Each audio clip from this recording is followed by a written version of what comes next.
শীতের কুয়াশা, এই যে কুয়াশায় পাতাগুলো ভিজে গেছে। এই যে ফোঁটা ফোঁটা টিপ টিপ শব্দ হচ্ছে। শীত পড়বে হালকা, তারপরেও শীত ভালোই পড়তেছে।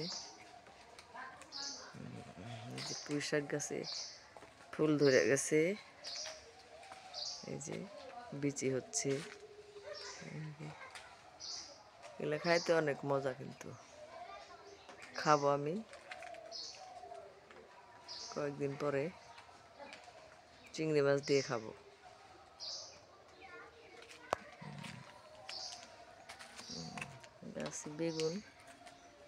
গাছের বেগুন খাই।